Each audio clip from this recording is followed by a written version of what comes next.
आज नहीं तो कल मिल जाएंगे साहब।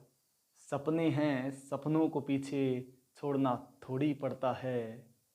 और बारिश को रोकता छप्पर देखा है हमने, पर बनने से पहले उसे भी तिनका तिनका जोड़ना पड़ता है। और उड़ते देखे हैं जहाज भी हमने आसमान में दोस्तों, पर उनको भी उड़ने से पहले ज़मीन पर तोड़ना पड़ता है। मैं आप सभी का हार्दिक स्वागत करता हूँ, अभिनंदन करता हूँ आपके अपने YouTube चैनल मैथ गुरु चौहान सर पे।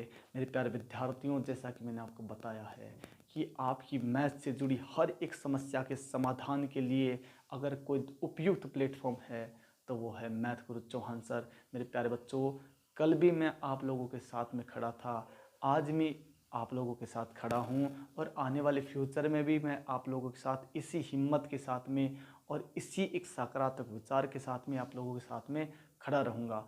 आपको बस इस प्लेटफॉर्म से जुड़ना है, ज़्यादा से ज़्यादा बच्चों को बताना है ताकि इसका फ़ायदा सभी बच्चों तक पहुँच सके। और जितने बच्चों तक पहुँचेगा उतने ज़्यादा बच्चों का भला होगा। तो आपको कोशिश करनी है जितने आपके संपर्क में उन बच्चों को बताना है कि मैथ गुरु चौहान सर यूट्यूब चैनल पे जाइए और आपको वहाँ से मैथ के बेहतरीन एफर्ट और बेहतरीन तरीके मिलेंगे पढ़ने के, और आप अपने करियर में बेहतरीन करने के चांसेस बढ़ जाएंगे। तो आज का जो अपना टॉपिक है वो है त्रिकोणमिति। आज का जो अपना टॉपिक है मेरे दोस्तों, उसका नाम है त्रिकोणमिति। त्रिकोणमिति के बारे में जो बेसिक जानकारी मैं आपको बता देता हूँ। त्रिकोणमिति जो अपनी प्रश्नावली है, प्रश्नावली नंबर है 8। त्रिकोणमिति जो प्रश्नावली है वो है अपनी प्रश्नावली नंबर 8। और अगर बात करें इसकी मार्किंग की तो ये आती है 9 नंबर की। प्रश्नावली नंबर 8 जो कितने नंबर की है, 9 नंबर की। और इसमें सवाल देखो कैसे आते हैं, एक सवाल 2 नंबर का पूछा जाता है, एक सवाल 2 का, एक सवाल 1 नंबर का और एक सवाल पूछा जाता है इसमें 6 नंबर का। कुल मिला के यहाँ से जो सवाल आने वाले हैं वो सवाल आएंगे 9 नंबर के। जो 1 नंबर का सवाल है बड़ा ही आसान, एक छोटा सा क्वेश्चन आता है। ये कुल मिला के 8.3 से पहले के सवाल होते हैं 3 नंबर के। जो 3 नंबर के सवाल हैं हमेशा बोर्ड एग्जाम के अंदर 8.1 से लेकर 8.3 तक के सवाल जो है ये 3 नंबर के होते हैं। और जो आपकी 8.4 है और 8.4 में भी खास तौर पे प्रश्न नंबर 5 जिसके अंदर 10 सवाल हैं, ये इन 10 सवालों में से एक सवाल जरूर आता है बोर्ड एग्जाम में, वो होता है 6 नंबर का। ये हमेशा का पैटर्न है, इसमें कोई चेंजेज नहीं होगा, कोई बदलाव नहीं होगा। ये हमेशा पूछा जाता है, आगे वैसे ही पूछा जाएगा, इसमें कोई बदलाव की गुंजाइश नहीं है। तो मैं यहाँ पे शुरुआत करना चाहता हूँ सबसे पहले त्रिकोणमिति का बेसिक परिचय। आपने वो ये समझ लिया कि आपकी प्रश्नावली नंबर से प्रश्नावली नंबर 8 से कितने नंबर के सवाल आएंगे, कैसे कैसे सवाल पूछे जाएंगे। एक सवाल 1 नंबर का होगा, एक सवाल 2 नंबर का, एक सवाल 6 नंबर का होगा। टोटल करें तो ये प्रश्नावली आपकी 9 नंबर की है। और ये प्रश्नावली अगर समझ में आती है तो इसकी अगली प्रश्नावली है त्रिकोणमिति का अनुप्रयोग, वो भी समझ में आएगी आपके। अगर ये नहीं आती है तो उसमें बहुत ज़्यादा दिक्कत आपको देखनी पड़ेगी। तो त्रिकोणमिति का मतलब क्या है? त्रिकोणमिति, त्रिकोणमिति निकल के आइए, त्रिकोण, त्रि प्लस कोण प्लस मति। त्रि यानी 3, कोण का मतलब कोण, मति का मतलब आकृति। तो हम कह सकते हैं ऐसी आकृति जिसमें कितने कोण होते हैं, 3 कोण होते हैं, उसे कहते हैं त्रिकोणमिति। त्रिकोणमिति का सीधा सा अर्थ यह है जिसमें 3 कोण होते हैं उसे कहा जाता है त्रिकोणमिति। और 3 कोण किसमें होते हैं? 3 कोण होते हैं त्रिभुज के अंदर। किसमें होते हैं? त्रिभुज के अंदर। त्रिकोणमिति का मतलब होता है 3 कोण, और 3 कोण किसमें होते हैं? त्रिभुज में। तो सीधे से हम कह सकते हैं त्रिकोणमिति का मतलब क्या होता है? त्रिभुज होता है। क्या होता है? त्रिभुज। और ये कोई एक खास किस्म का त्रिभुज होता है। त्रिभुज तो बहुत प्रकार के होते हैं, लेकिन यहाँ पे जिस त्रिभुज की बात की जाती है वो त्रिभुज होता है समकोण त्रिभुज। तो हम कह सकते हैं सामान्य तरीके से त्रिकोणमिति का जो एक सामान्य सा अर्थ है वो है समकोण त्रिभुज। कौन सा त्रिभुज? समकोण त्रिभुज। जो त्रिकोणमिति है ये केवल और केवल समकोण त्रिभुज पे ही अप्लाई की जा सकती है, इसके अलावा कहीं पे भी अप्लाई नहीं की जा सकती। और समकोण त्रिभुज जो है आपका, ये हम जानते हैं कि यहाँ पे पाइथागोरस प्रमेय होती है, उसके बारे में हम आगे चर्चा करेंगे। लेकिन जो मैं बात बताना चाहता हूँ, त्रिकोणमिति का दैनिक जीवन में उपयोग कहाँ पे देखा जाता है?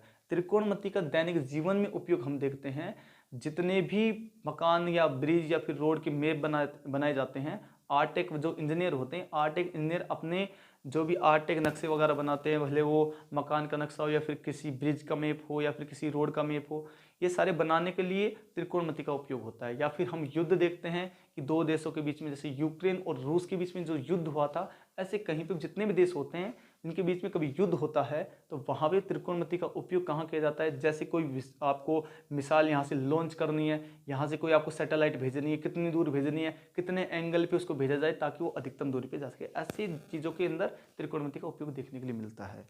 तो त्रिकोणमिति के दो उपयोग हो गए, एक तो बेसिक मैंने बताया आर्टेक इंजीनियर उपयोग में लेते हैं, और एक युद्ध के अंदर गोले दागने के लिए और या फिर मिसाइल जो भेजनी है उसको भेजने के लिए त्रिकोणमिति का उपयोग होता है। अब आते हैं त्रिकोणमिति के लिए शुरू में हम क्या पढ़ेंगे। त्रिकोणमिति के अंदर शुरू में जो हम पढ़ेंगे वह लाल बटा कक्का, एक छोटा सा फॉर्मूला है लाल बटे कक्का। देखो इसको कैसे समझेंगे हम। त्रिकोणमिति का मतलब मैंने बताया समकोण त्रिभुज। त्रिकोणमिति का मतलब मैंने बताया समकोण त्रिभुज। यहाँ पे सबसे पहले समकोण त्रिभुज का एक डायग्राम बनाते हैं।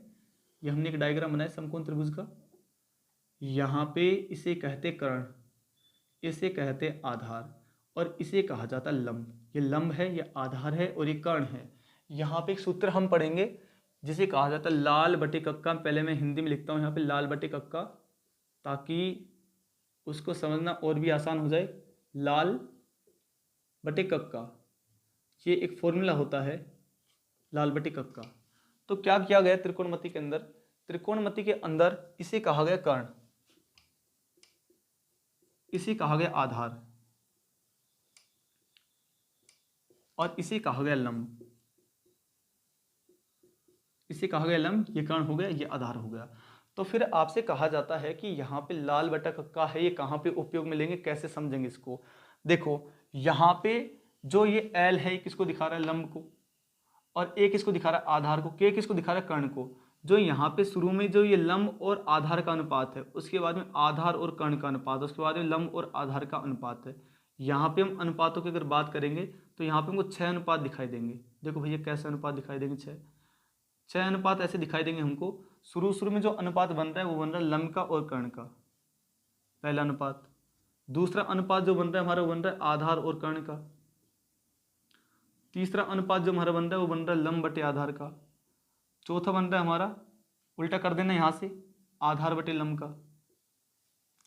और ऐसे ही पांचवा बन रहा है कर्ण बटे आधार का, और छठा बन रहा है यहाँ पे कर्ण बटे लंब का। यहाँ पे लंब, आधार और कर्ण से कितने अनुपात बन सकते हैं, 6 अनुपात बन सकते हैं।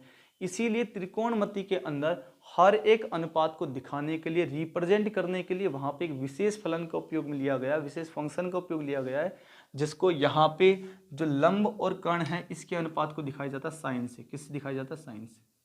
यहाँ पे कहा जाता है ये तो होता है साइन थीटा। साइन थीटा को रिप्रेजेंट किया जाता है, मतलब लंब बटे कर्ण का जो अनुपात है उसको लिखा जाता है साइन थीटा से। और ऐसे ही जो यहाँ पे आधार बटे कर्ण है, आधार बटे कर्ण को लिखा जाता है कोस थीटा से। और जो आपका लंब बटे आधार है इसको लिखा जाता है टेन थीटा से। और जो आधार बटे लंब है इसको लिखा जाता है कोट थीटा से। ऐसे यहाँ पे कर्ण बटे आधार को लिखा जाता है सेक थीटा से, और ऐसे ही कर्ण बटे लंब को लिख दिया जाता है कोसेक थीटा से। कुल मिला के मैं कह सकता हूँ यहाँ पे त्रिकोणमिति के अंदर 6 फलन होते हैं, एक साइन, कोस, टेन, कोट, सेक, कोसेक। आपको देखो किस सीक्वेंस में याद करना है, साइन, कोस, टेन, कोट, सेक, कोसेक। जिस तरह से मैं सीक्वेंस में बता रहा हूँ इसी सीक्वेंस में याद करना है, क्योंकि जब आप इस सीक्वेंस में याद करोगे तो ज़्यादा आसान रहेगा, आपको याद करना भी आसान रहेगा और उसको उपयोग करना भी आसान रहेगा। साइन, कोस, टेन, कोट, सेक, कोसेक, साइन, कोस, टेन, कोट, सेक, कोसेक। तो अब आते हैं यहाँ पे त्रिकोणमिति को समझने के लिए कि कैसे समझेंगे। और जो मैं आपको यहाँ से जो मेथड बताऊंगा ये ऐसे मेथड हैं जिनके बेस पे आप कोई सा भी क्वेश्चन आए, कितना ही कठिन क्वेश्चन हो, आप उसको बड़ी आसानी से हल कर सकते हो। मैं आपको कुछ मेथड बताऊंगा, उस मेथड के बेस पे आप 8.1 के सभी प्रश्नों को हल कर सकते हो। जी हाँ, सभी क्वेश्चन को हल कर सकते हो, कहीं पर भी कोई दिक्कत नहीं आएगी। तो यहाँ पे मैंने कहा लाल बटे कक्का, पहले लिखिए लाल बटे कक्का, LALKKA। सबसे पहले हमने क्या लिखा, लाल बटे कक्का लिखा। शुरू में ये 2 अनुपात बंद कर लो बॉक्स में, उसके बाद में ये वाले बॉक्स में बंद कर लो, उसके बाद में इनको बंद कर लेते हैं। मैंने कहा जो शुरू वाले हैं ये दिखाते हैं साइन थीटा को, लंब बटे जो कर्ण है ये अनुपात दिखाता है साइन को, और आधार बटे कर्ण दिखाता है कोस को, और ऐसे यहाँ पे लंब बटे आधार दिखाता है टेन को। इसको उल्टा करेंगे, यहाँ पे आधार बटे कर्ण दिखाता है कोट को, और कर्ण बटे आधार दिखाता है किसको, सेक को, और कर्ण बटे लंब दिखाता है कोसेक को। कुल मिला के यहाँ पे 6 अनुपात हो गए। 6 अनुपातों को दिखाने के लिए 6 फलन हो गए, साइन कोस टेन कोस सेक कोसेक। साइन दिखाता है लंब बटे कर्ण, कोस आधार बटे कर्ण, टेन लंब बटे आधार, कोट आधार बटे लंब, सेक कर्ण बटे आधार, कोसेक कर्ण बटे लंब। यहाँ पे मान लो आपको कोई मान दे रखा है, आपसे कहा गया, मैंने आपको एक मान दिया है साइन थीटा का, और मेरे भैया साइन थीटा का मैंने मान दिया आपको 3/5, और मैंने आपसे पूछा था कि सवाल कैसे पूछेगा वो, मैं यहाँ पे एग्जांपल ले रहा हूँ। मैंने कहा साइन थीटा का मान दिया 3/5, आपसे पूछा उसने कोस थीटा का मान निकालिए, आपसे पूछा उसने कोस थीटा का मान निकालिए। तो ऐसे सवाल को पहले पढ़ते ही हमारे दिमाग में ये चीज़ आई, साइन थीटा का मान 3/5 दे रखा है, और मेरे भैया मैं जानता हूँ इस बात को अच्छे से कि साइन थीटा का मतलब होता है लंब बटे कर्ण। साइन थीटा का मतलब होता है लंब बटे कर्ण, यहाँ पे लिखा लंब बटे कर्ण। और कोस का मतलब होता है कोस थीटा आधार बटे कर्ण। हमारे पास में क्या होना चाहिए, आधार होना चाहिए, कर्ण होना चाहिए। यहाँ पे अब देखते हैं हमको दे क्या रखा है। आपको यहाँ लंब दे रखा है 3, कर्ण दे रखा है 5। आपको लंब और कर्ण दे रखा है, क्या नहीं दे रखा, आधार नहीं दे रखा है। सबसे पहले यहाँ आधार निकालना पड़ेगा। कुल मिला के सवाल में करना क्या है, आपके पास में लंब भी होना चाहिए, आधार भी होना चाहिए, कर्ण भी होना चाहिए। जब तक आपके पास ये तीनों मान नहीं है तब तक सवाल को नहीं किया जा सकता है। तो यहाँ पे मैं लिखूंगा कर्ण स्क्वायर बराबर लंब स्क्वायर प्लस आधार स्क्वायर। तो मेरे भैया यहाँ पे के का काम कौन कर रहा है, के का काम 5 कर रहा है, ये 5 का स्क्वायर। और यहाँ पे एल का काम कौन कर रहा है, 3 कर रहा है, ये 3 का स्क्वायर। और यहाँ पे ए हमारे पास नहीं है, 5 का स्क्वायर 25, 3 का स्क्वायर 9, इसको इधर भेज दिया। और भैया 25 में से 9 चला जाएगा, 16 रह जाएगा, बराबर ए स्क्वायर। 16 किसका स्क्वायर होता है, आपको 4 का स्क्वायर होता है। तो स्क्वायर से स्क्वायर को काट देना, ए का मान आएगा 4। हमको ए का मान मिल चुका है, कोई दिक्कत नहीं है, ए का मान हमें मिल चुका है। कोस थीटा का मान निकालना है। कोस थीटा बराबर होता है आधार बटे कर्ण, और जहाँ पे मेरे भाई आधार का मान कितना आया 4, कर्ण का मान कितना है 5, कितना मिल गया 4/5। बताओ भी किसी को दिक्कत, कोई समस्या? कुल मिला के जो मैं बात आपको बताना चाहता हूँ, बात इतनी सी है कि जब भी आप सवाल को कर रहे हो तो आप इससे संबंधित कोई क्वेश्चन आता है, जैसे आपसे कोई एक मान दे रखा है, फलन का एक मान पूछा गया, 2 मान पूछे गए, 3 मान पूछे गए, तो ऐसे सवाल में करना क्या, आपके पास में लंब आधार कर्ण तीनों मान होने चाहिए। बस एक ही चीज़ अपने दिमाग में लेके आओ, कर्ण लंब और आधार तीनों मान जब होंगे तभी सवाल आगे बढ़ेगा। जब भी कोई सा एक भी मान आपके पास नहीं है तब तक सवाल को नहीं कर पाओगे। तीनों मान होने चाहिए, जब तीनों मान है तो सवाल को बड़ी आसानी से हम कर सकते हैं। यहाँ पे कुछ मैं और एग्जाम्पल ले रहा हूँ, यहाँ पे कुछ और एग्जाम्पल लेता हूँ मैं, इसको मिटा देता हूँ कंप्लीट। इसको मिटा दिया फिर से मैंने, पूरे मिटा देते पूरे कोई।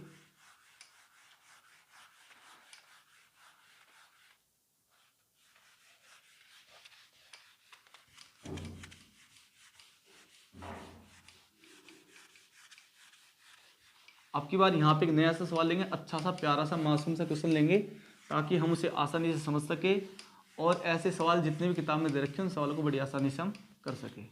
तो यहाँ पे मैंने एक सवाल लिया और उस सवाल के अंदर मान दे रखा है 10 का। मैंने यहाँ पे एक एग्जाम्पल लिया और इस एग्जाम्पल के अंदर आपको tan थीटा का मान दे रखा है, और tan थीटा का जो आपको मान दिया गया है वो दिया गया है 6/8। आपसे पूछा गया यहाँ पे साइन का मान पता करो, साइन थीटा का मान पता करो, और सेक थीटा का मान पता करो। आपको ऐसा कहा गया, उसने आपसे सवाल में कहा उसने कि साइन थीटा का मान पता करो, सेक थीटा का मान पता करो, आपको tan थीटा का मान उसने दे दिया है। अब हम इस बात को जानते लाल बटा कक्का, लाल बटी कक्का, tan पे आते हैं, साइन कोस tan लंब बटे आधार।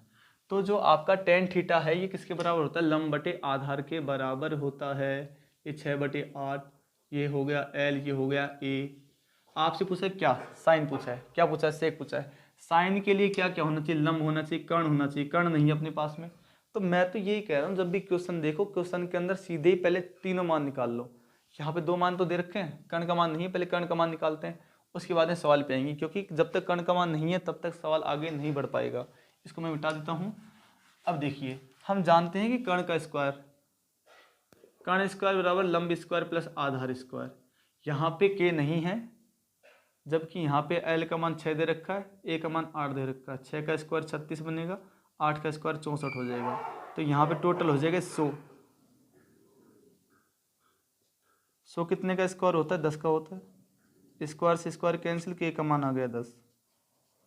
अब यहाँ पे देखोगे सर हमारे पास में एल का मान भी है, हमारे पास में ए का मान भी है, और हमारे पास में के का मान भी है। जब हमारे पास में तीनों मान है तो सारे मान निकाल पाना पॉसिबल है, और बड़ी आसानी से सारे मान निकाल लेंगे। यहाँ पे सबसे पहले जो मान निकालेंगे वो निकालते हैं साइन थीटा का। साइन थीटा का मेरे भैया साइन थीटा बराबर होता है लंब बटे कर्ण। जब लाल बटे कक्का से तुलना करोगे लंब बटे कर्ण आएगा। यहाँ पे लंब का काम कौन कर रहा है? आपको सर यहाँ पे लंब का काम कर रहा है 6। कौन कर रहा है? 6 कर रहा है। और कर्ण कितना है आपके पास में? कर्ण मेरे भैया हमारे पास में आया था 10, तो ये हो गया 6/10। ऐसे बात करें हम सेक थीटा के लिए, सेक थीटा के लिए क्या होता है? कर्ण बटे आधार। क्या होता है? कर्ण बटे आधार। जब तुलना करो यही आएगा। कर्ण का मान कितना है? 10, और आधार का मान कितना है भैया? आधार का मान मेरे भैया यहाँ पे दे रखा है आपको 8। कितना आ जाएगा? 10/8। बताओ भी किसी को दिक्कत, कोई समस्या? बहुत ही आसान क्वेश्चन था। कुल मिला के जब भी क्वेश्चन दिया जाएगा, जब भी सवाल आपसे पूछा जाएगा इस तरह का, तो आपके पास में तीनों मान होने चाहिए। जब तीनों मान है तो सवाल को हम बड़ी आसानी से हल कर सकते हैं। ये हमने अभी 2 क्वेश्चनों के अंदर देखा। अब अगला क्वेश्चन मैं आपको समझाना चाहता हूं कि यहाँ पे थीटा ना देकर, थीटा का मतलब कौन होता है, यहाँ पे ऐसे ना देकर किसी पर्टिकुलर त्रिभुज की बात करता है वो, और उसके अलग अलग एंगल के लिए अलग अलग आपसे फलन के मान आपसे पूछता है। कैसे पूछता है वो समझना आप लोग और देखना। मैंने यहाँ पे एक त्रिभुज बनाया, पहले एक डायग्राम बनाया, एक समकोण त्रिभुज का डायग्राम बनाया, क्योंकि हम जानते हैं कि जो त्रिकोणमिति है केवल समकोण त्रिभुज पे लग सकती है। तो यहाँ पे मेरे भैया मैंने समकोण त्रिभुज का एक चित्र बना दिया। ये समकोण त्रिभुज का एक चित्र है। यहाँ पे कहा मैंने इसका नाम ए है, बी पे समकोण है, और ये सी है। ठीक है, मैंने कहा आपको इसके अंदर मान दे रखा है, आपके पास में यहाँ पे जो मान दे रखा है वो दिया है सेक ए का, और सेक ए का जो आपको मान दिया गया है यहाँ पे मेरे भैया वो दिया आपको, मैं ले लेता हूँ यहाँ पे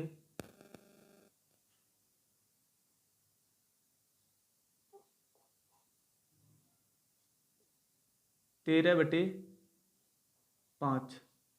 मैंने यहाँ पे जो सेक थीटा का सेक ए का जो मान लिया है वो लिया मैंने 13/5। अब मेरे भैया समझो यहाँ पे ए क्या है, अगर मैं ए की जगह बी ले लूँ तो बी तो कभी लेना ही नहीं है, बी तो कभी आप क्वेश्चन में देखोगे भी नहीं, बी की बात नहीं होगी क्योंकि बी तो समकोण है। या बात ए की होगी या फिर बात सी की होगी। देखो उसने ए लिया है, अगर सी लेता तो क्या होता, ए लिया है तो क्या होगा, उसने ए लिया तो ए के सामने वाली भुजा काम करेगी लंब का। किसका काम करेगी? लंब का।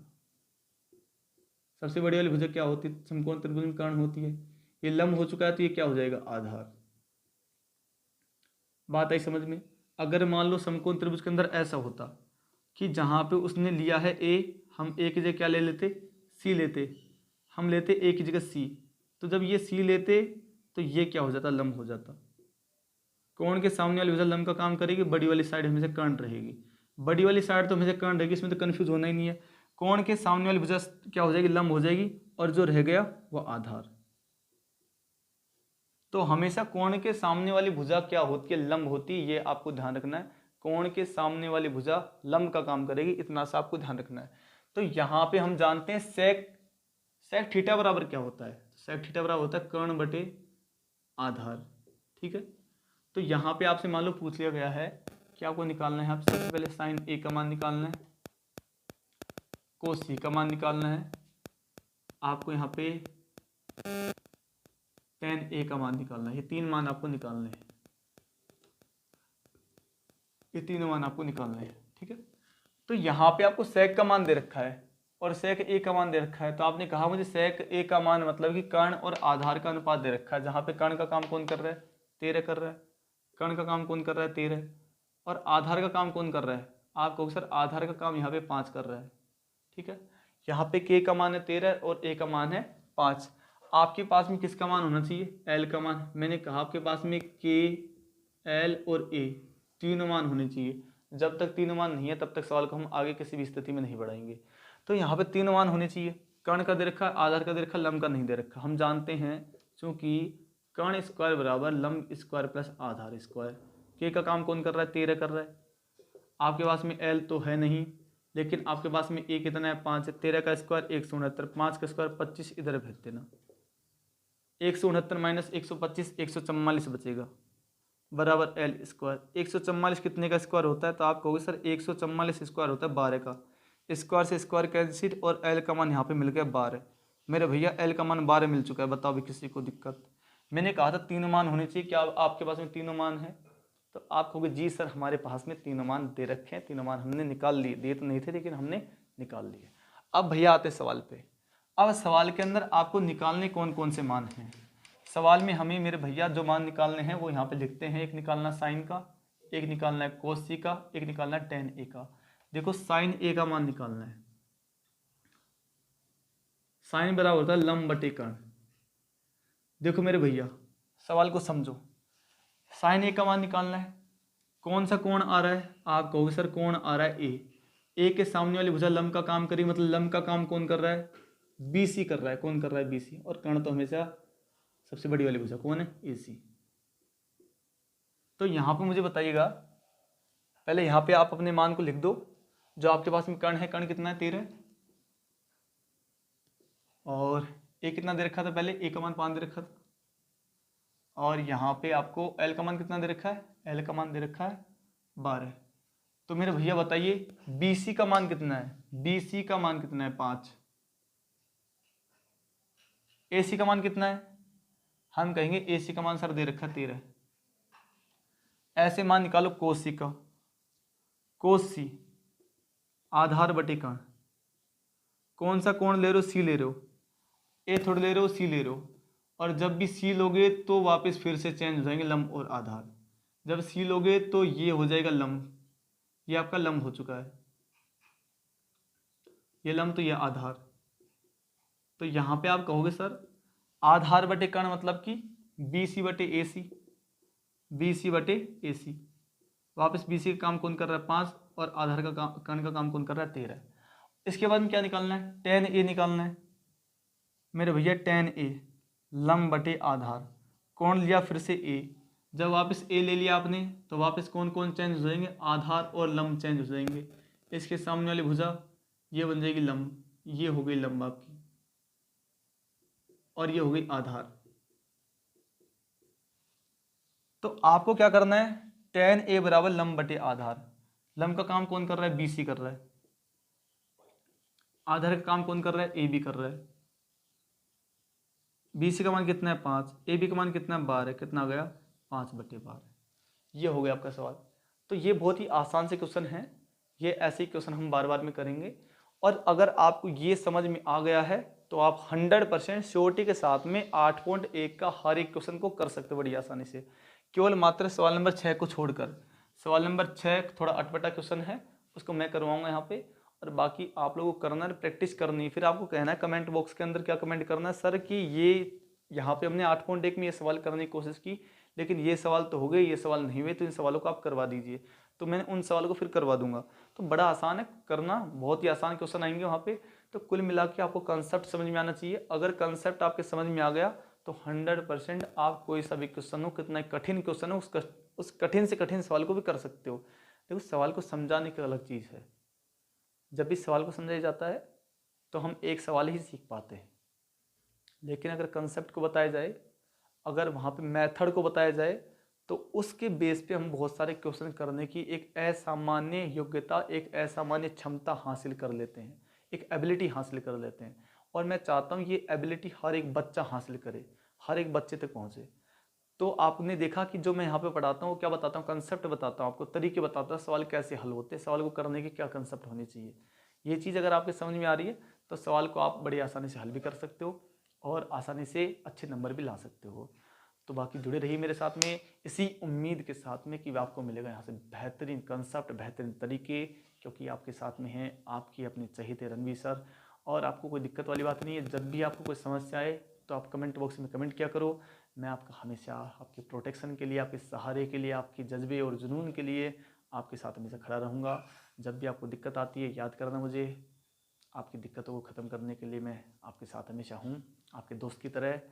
और इस चैनल के बारे में जितनी ज़्यादा बच्चों को बताओगे उतने ज़्यादा बच्चे हमसे जुड़ेंगे और ये फ़ायदा उन सभी तक पहुंच पाएगा। धन्यवाद आप सभी के लिए यहीं तक।